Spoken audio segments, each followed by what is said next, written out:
Planning a trip to Victory Lane? Let Atomic Chassis get you there.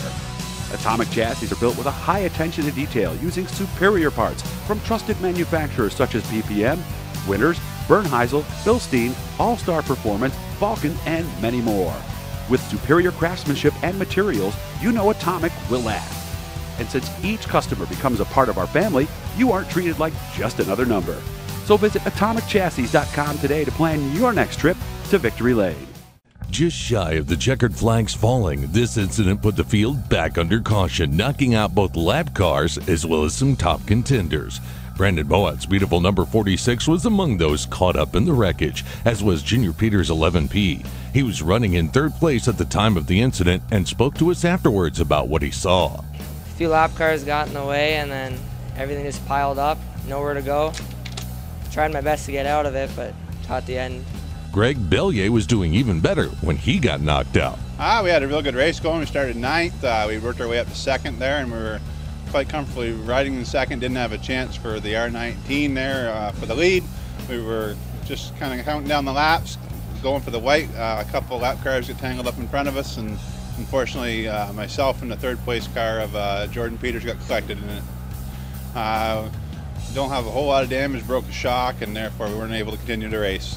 So with just 2 laps to go, Dale Caswell now has 2 new competitors trying to steal the win away, including Adam Turner, who finished second to Caswell in the last series race. Here's the final 2 laps of the season. The top 3 all started outside of the top 10. Caswell wasting no time, jumping back on the loud hammer and leading the field into turn number 1.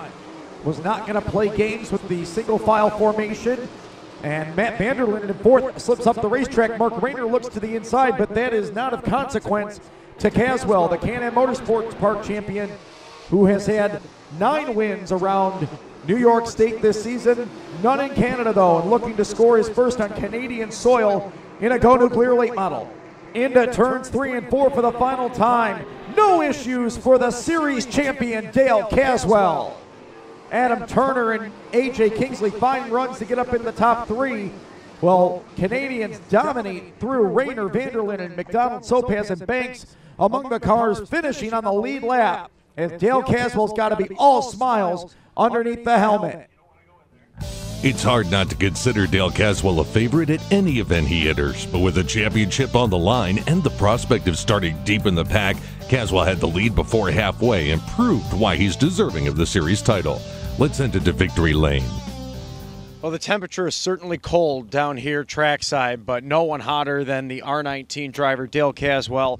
No hot laps, barely got to the racetrack on time, but that car was on a rail for 50 laps when it counted.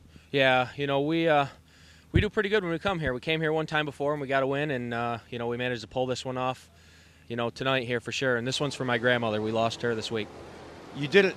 You got your win, though, in an IMCA modified. This is a very different race car, and the track was really tacky for much of the race. Yeah, this was a fast racetrack for sure. You know, I like coming up here. You know, apparently I do pretty good in these northern or Canadian swings. So, you know, suspension-wise, they're pretty similar to an IMCA, but, man, this car was hooked up. You talked to us earlier. You said, I'm points racing. When was the point that you said, I'm going for the win? You know, once I got up inside, like, I think I was in the top 5. You know, then I said, well, you know, there's less cars I got to worry about, you know, and then I got thinking if I could get out and get in the lead, you know, then I can control my own, you know, pick the lanes, you know, therefore and all that other stuff. So, you know, I just went for it. I was so close. I said, well, I got it, and I had to get one for my grandmother. And he did that tonight. 3 wins in 5 races this season. Easy to see why Dale Caswell is this series champion for 2012. Caswell led the final 32 laps for his 3rd tour win of the season, while Adam Turner was second to the R19 for the 2nd Go Nuclear race in a row. A number of positions changed after the late caution, with drivers like Mark Rayner and Matt Vanderlinden scoring their first top 5s of the season. Other Canadians with strong finishes included David McDonald and Kyle Sopaz. Greg Bellier, Brendan Mowat, and Junior Peters fell out to set up the late caution and lost what appeared to be promising finishes. Dean Ferry led early on but struggled through, staying on track during the middle of the race. He'd place in 10th. Phil Potts also had a short stint in front of the pack, but a flat tire with 5 to go would relegate him back to 15th. The drivers on the third page were all unable to finish, including Tim Sears Jr., who led up until lap 13, as well as Charlie Sandercock and Darren Peters, who won their respective heats earlier in the night. There are certainly some stout names on this page. Let's go trackside and join Rich Fleck with our runner-up.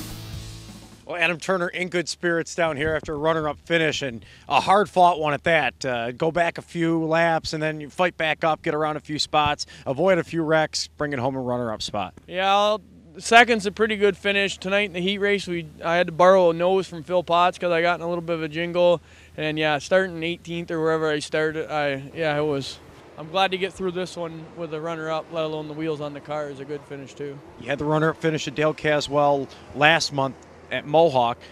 Very different racetrack tonight, though, and a very different competition to hold on to that runner-up spot.